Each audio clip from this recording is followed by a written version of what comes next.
feminino e o feminismo estão nas páginas de Fenda e Vulcão, livro da roteirista e escritora Cora Madi. Na obra, a poesia se apresenta como um ato político, ferramenta de reflexão e luta. Olá, seja bem-vindo a mais um programa Dedo de Prosa. Esse é o nosso espaço aqui na TV Assembleia para falar sobre literatura. E hoje o nosso programa está cheio de poesia. A gente vai conhecer um pouco do trabalho da escritora, poeta Cora Madi. Ela é autora desse livro lindo, Fenda e Vulcão. Temos muito assunto pela frente, porque poesia dá o que falar, né? Dá. Cora, seja muito bem-vinda ao nosso programa. Obrigada. Poesia feminista dá mais ainda. E precisamos falar sobre isso. Precisamos falar sobre isso. Então, vamos começar o nosso assunto, você contando um pouquinho desse projeto, né? Como que esse livro... Fala um pouco da caminhada até a gente estar assim com esse livro aqui na mão. Foram 10 anos escrevendo Fenda e Vulcão, com muitos dramas internos. Eu acho que ele tem muitas influências da literatura que eu consumi ao longo desses 10 anos, assim. Mas ele também é um livro que tem muito a minha voz na minha evolução, assim, enquanto militante feminista mesmo, assim. Ele é dividido em duas partes, né? E o Fenda, você vai lendo, você vai percebendo que ele tem acho que uma perspectiva ainda um pouco romantizada, assim, do mundo, do que é ser mulher e tudo mais. E o Vulcão, ele já é pós-militância feminista, ele já tem uma pegada mais sobre a nossa autoestima, sobre como a gente tem que se posicionar no mundo, como a gente tem que se representar no mundo, assim. E aí a história do livro é um pouco parecida com a história, com o livro em si, assim, porque foram alguns anos, né, pensando como lançar esse livro, se eu gostaria de lançar ele daquela forma, com essas inseguranças de ser uma mulher escritora.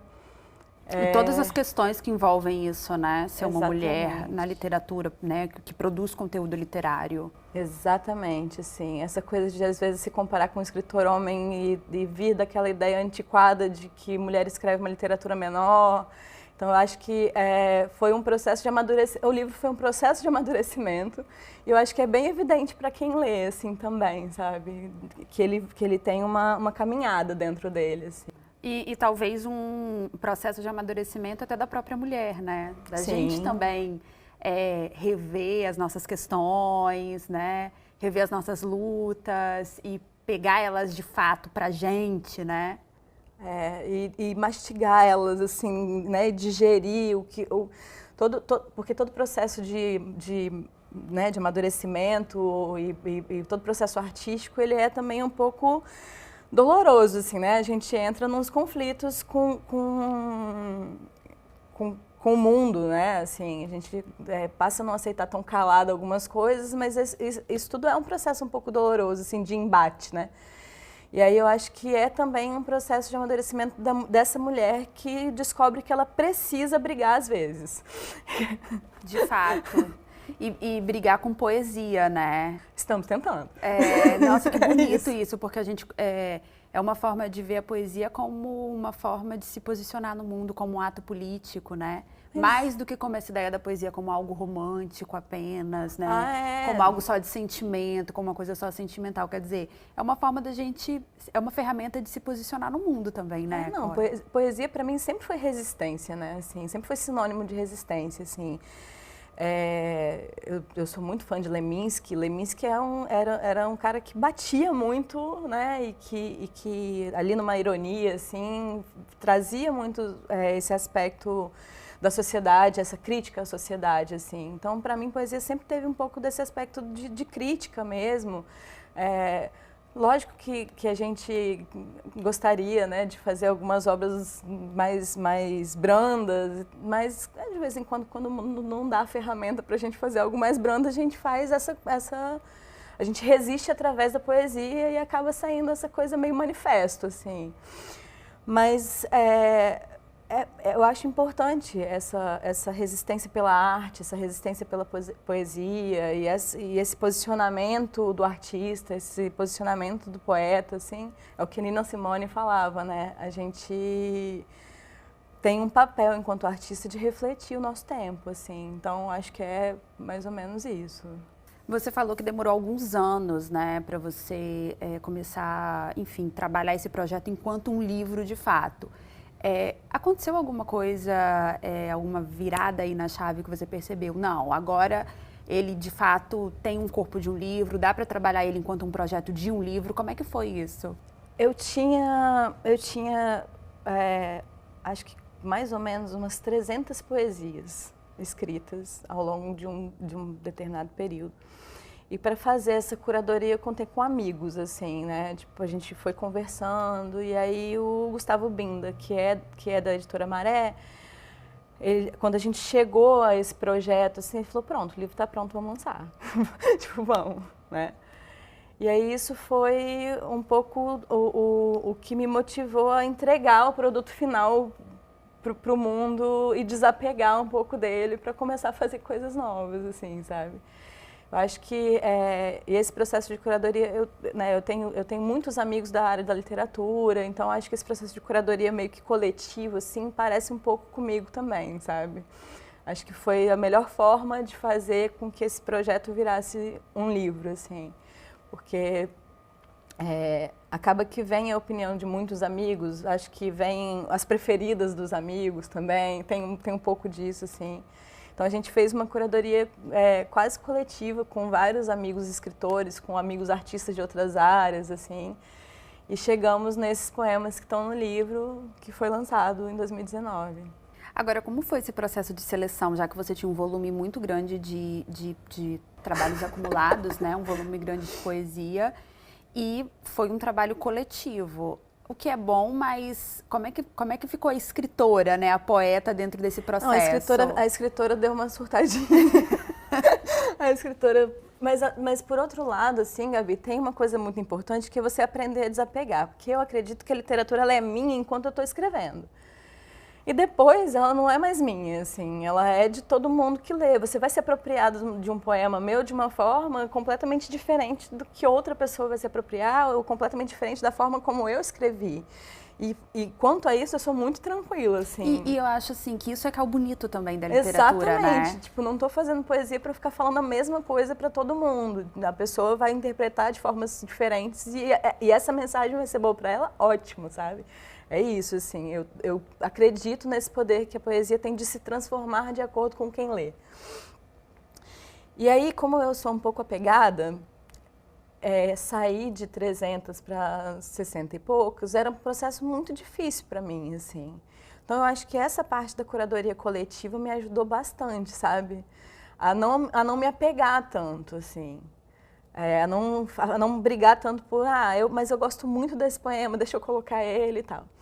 E aí, quando a gente chegou num número bem menor do que 300, mas que ainda não era esse número do livro, eu falei, não, agora eu vou ler os que todo mundo mais gosta e vou, tipo, pensar nessa... Porque eu sou roteirista de formação, né? A minha formação é em roteiro de cinema, assim. Então, eu precisava de uma linha do tempo desse livro, eu precisava contar uma história com ele. E aí eu fui fazer esse trabalho de montar, né, no roteiro a gente chama de escaleta, essa primeira montagem da história, a ordem das cenas e tal. Eu fui montar uma escaleta com essas poesias para que ela contasse essa história de evolução, assim.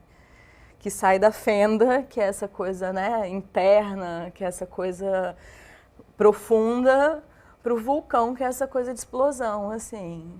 Então foi um processo, acho que mais da roteirista trabalhando depois dessa curadoria coletiva do que da própria poeta, assim. É porque essas coisas se misturam, né? Ainda mais já que você tem um trabalho na área cultural para além, né, do literário, as coisas acabam se misturando também, com né? certeza, de alguma forma. Com certeza, assim. Eu acho que a minha carreira de produtora cultural também, que, né, eu estou aí desde 2011 trabalhando com produção de eventos e projetos e tal, ela é muito permeada, acho que pela minha curiosidade literária no começo e essa coisa de tentar entender um pouco como é que funcionam esses processos também de se produzir um produto, né, um produto literário, de se construir um projeto coletivo. E aí eu acho que tem essas, né, não só permeia, como uma coisa vai influenciando a outra, e aí você passa a fazer projetos que tem um pouco a cara do que você gosta de ler ou que você gosta de escrever. Eu acho que a arte, ela se comunica, né, de todas as formas, assim. Eu sou uma pessoa praticamente viciada em vários tipos de manifestação artística, assim. Eu antes da pandemia eu precisava ir uma vez por ano em São Paulo para ir nos museus, assim, para respirar. Eu achava que era um momento de respirar, assim, sabe? Se alimentar disso, né? Ouvir música, eu ouço música o tempo inteiro, então é isso, assim, acho que todas essas coisas, elas são transversais, assim, né? Eu acho que a poesia talvez seja a forma mais direta de você falar para alguém. E desde quando você usa essa forma de falar, né? De se colocar no mundo através da poesia, assim? Quando que isso despertou em você? Às vezes a gente não sabe, né? Porque às vezes foi muito no início da adolescência, essas coisas, talvez a gente não tenha uma referência. Mas quando que você sentiu que isso era uma ferramenta sua de se comunicar e de existir mesmo no mundo? Eu fui uma criança muito criativa. Eu acho que, assim, eu aprendi a escrever já gostando de escrever. E eu tive muita sorte de ter professores de literatura e de redação excelentes no ensino médio. Eu sempre estudei em escola pública e eu tinha professores incríveis, assim. Isso faz uma diferença, né? Faz toda a diferença. Faz muita diferença. Faz toda a diferença, assim. Eu venho de uma família, né, uma família que é daqui do Espírito Santo, assim, que é de lavradores de café, né? Então, assim, a infância da minha mãe, por exemplo, foi uma infância muito pobre e não teve essa primeira estrutura ali nessa geração dela para gostar de literatura, assim. E aí eu vejo até essa diferença, como para mim, dentro da escola, foi fundamental ter isso, porque em casa essa não era uma preocupação, né? Assim, não era prioridade. E aí eu acho que a escola pública faz milagres pelas pessoas. Eu tenho essa paixão, assim, mesmo pela escola pública, pela minha história com a escola pública, assim, enquanto aluna, e os professores que me ajudaram, que me incentivaram, assim, eu tenho mesmo, eu acho que eu devo muita coisa. Ali que despertaram, né, essa paixão. Ali me despertaram, assim. Ali me colocaram para ler Machado de Assis de uma forma menos obrigatória do que essa coisa de você tem que ler para o vestibular, mas assim, não, ali foi uma coisa assim, tenta dar uma chance, sabe? Dá uma lida. Tenta curtir. Isso, né? Eu acho que eu tive professores importantes para isso, assim, porque nunca foi uma coisa vertical, assim, foi uma coisa tipo, tal, tenta lê esse, tal, e foi uma coisa que foi muito importante para mim, assim, porque aí eu virei essa traça de biblioteca e que foi o que abriu, acho que talvez todas as portas para mim, assim, sabe, tipo, gostar disso, assim, ter prazer em fazer. Cora, a gente tem mais assunto pela frente e temos poesia, porque eu quero ouvir poesia, nada melhor do que ouvir poesia do próprio escritor. Mas o nosso segundo bloco, pode ser? Pode ser, fechou. O Dedo de Prosa vai fazer um breve intervalo, mas é bem rapidinho, não saia daí.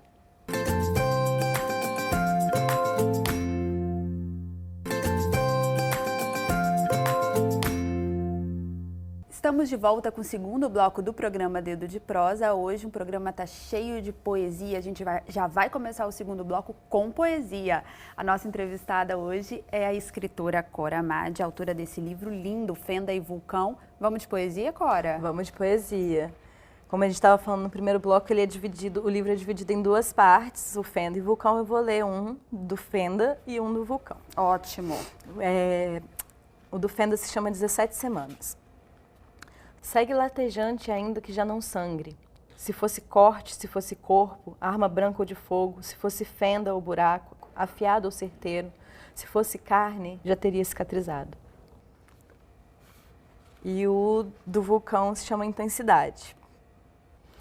Se for para errar a mão, que seja pelo excesso, escasseie jamais. Se for para passar dos limites, que seja pelo impulso, não por falta de pulso. Para viver, que seja inteira a vida. Para fazer, que seja de verdade. Matéria ou etérea, sou feita de intensidade. Até metade da minha força é mais.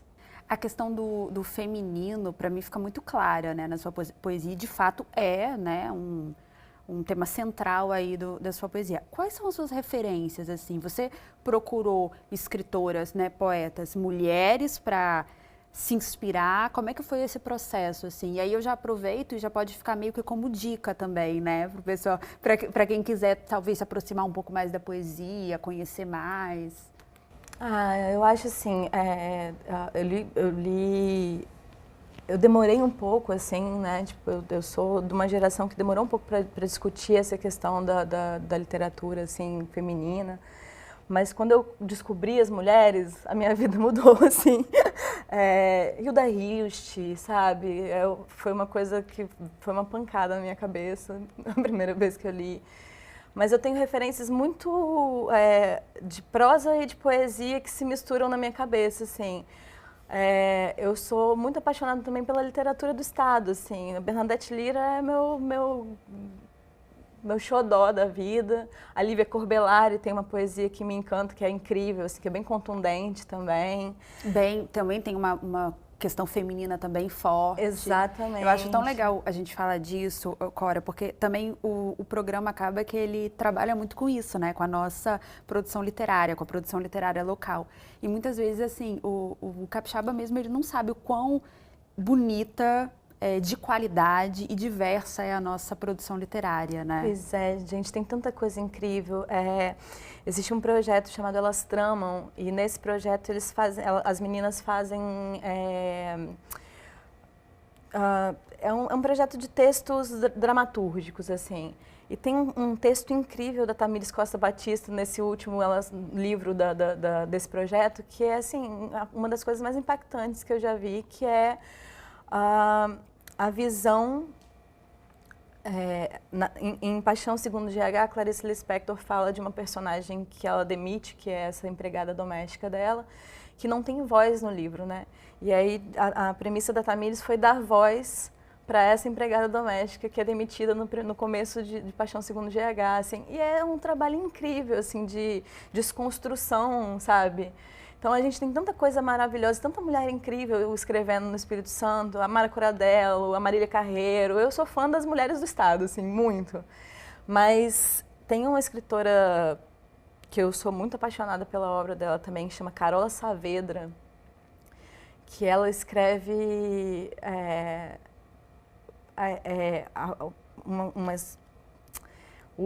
um dos últimos livros dela tem uma espécie de realismo fantástico, assim, que é uma coisa muito impressionante, é um livro muito impressionante. Então, assim, eu acho que as mulheres demoraram para entrar na minha vida, mas elas ocuparam todo o espaço agora. E agora assim. Não tem espaço para mais ninguém, não. Desculpa, amigos. Eles que lutem. Eles que lutem. Porque a nossa luta é grande. E já vem de tempo, né? A gente está aí brigando tem um tempo, mas é isso, assim. Eu acho que são essas grandes referências, assim, sabe? As escritoras daqui do Estado mudaram muito a minha cabeça, assim. Eu queria falar um pouquinho sobre essa questão da mulher na literatura, né? O assunto já acabou passando aqui pela nossa conversa, mas eu acho que é um assunto muito potente, né? E tem muito a ver com o seu trabalho, claro, e nunca é demais a gente falar disso, né? A questão da literatura feita por mulher, como ela foi vista por muito tempo como uma literatura menor, né? Como sempre teve, né, muito protagonismo do homem e tudo. E como que a gente faz para lutar contra isso? E não precisa ser escritora para lutar, pode ser consumindo também, né? Pode, eu acho que isso é importante a gente dizer, que é uma forma também de... Leiam mulheres, gente. É isso aí. Leiam mulheres trans, leiam mulheres cis, sabe? Leiam mulheres, assim. É uma coisa... eu acho que o homem deveria ler mulher para entender um pouco essa batalha. Eu acho que, inclusive, é uma forma... Eu tenho muitos amigos que perguntam como é que a gente pode dar suporte à luta feminista. Consumam arte feita por mulheres, assim, escutem bandas de mulheres, leiam livros de mulheres escritoras, sabe?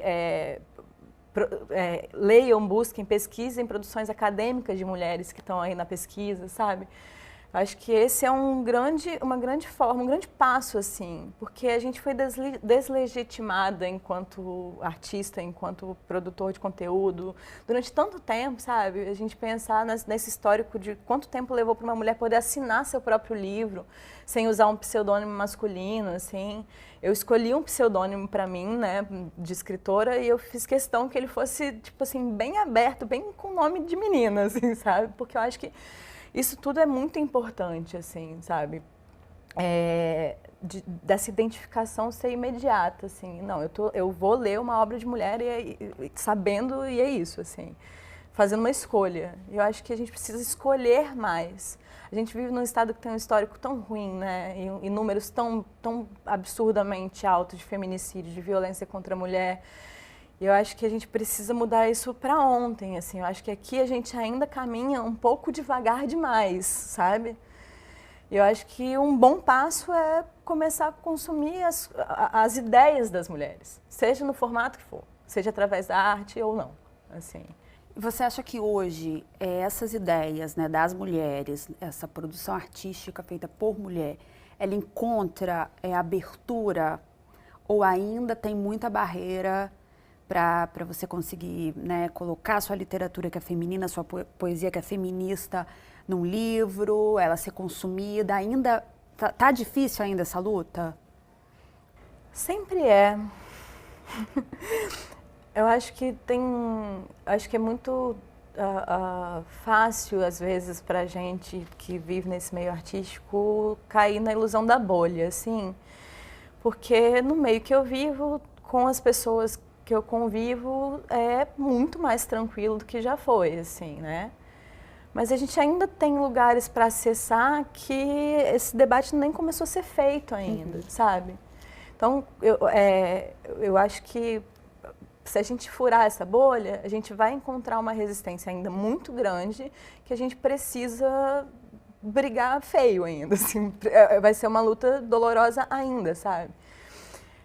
Eu acho que esse espaço existe, mas eu acho que ele talvez fique ainda preso dentro dessa bolha, talvez, assim, sabe? A gente precisa acessar mais pessoas.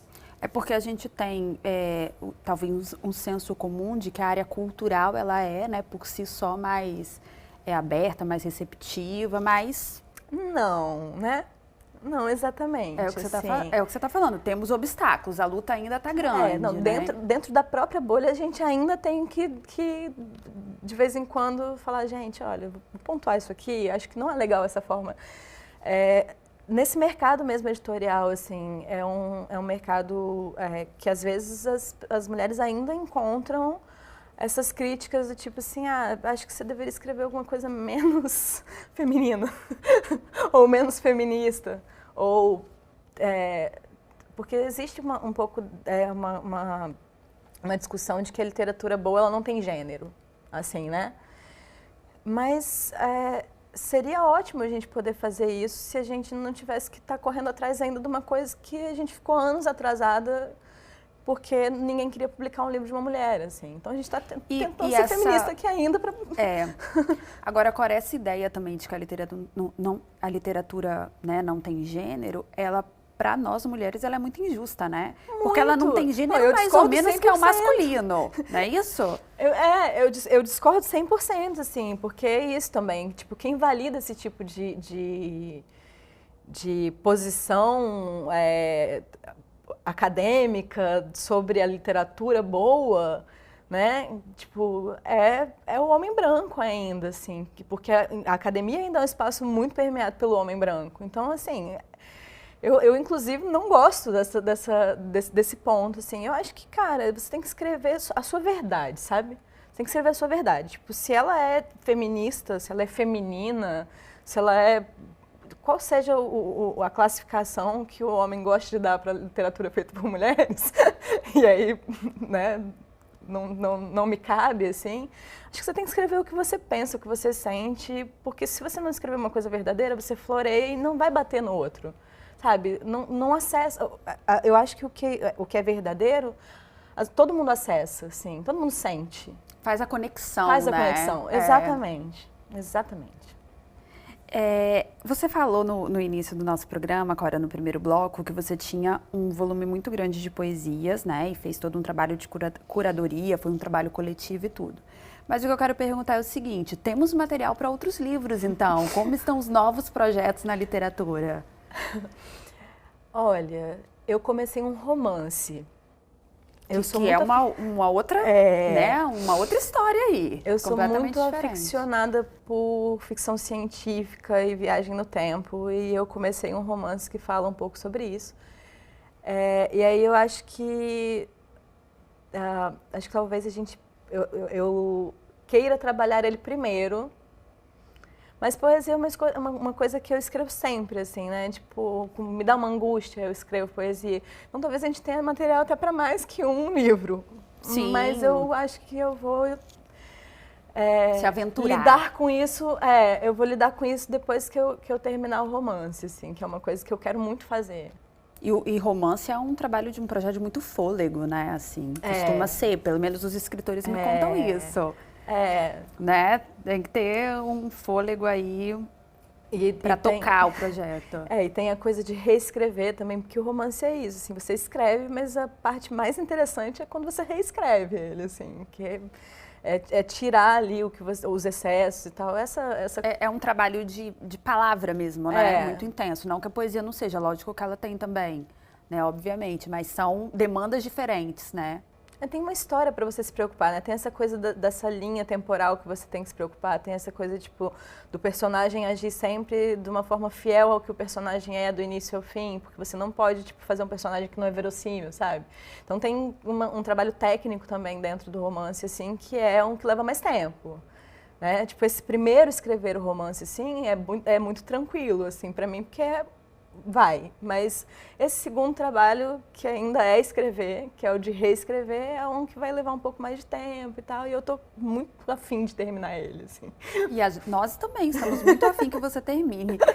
Cora, o nosso programa está chegando ao fim. Eu quero agradecer muito a sua presença aqui no Dedo de Prosa, pra gente ter essa conversa, que é mais do que uma conversa sobre literatura, né? Uma conversa sobre as nossas lutas, sobre os nossos posicionamentos, e sobre os obstáculos que nós, como mulheres, ainda temos que superar. E tamo junto. Tamo junto. É isso, sim. Eu que agradeço, Gabi, foi ótimo. E aproveita e deixa, assim, as nossas portas abertas, porque você tem novos projetos aí na literatura, volte pra gente colocar a fofoca em dia, pra gente conversar mais, que sempre tem espaço para vocês aqui no Dedo de Prosa. Muito obrigada.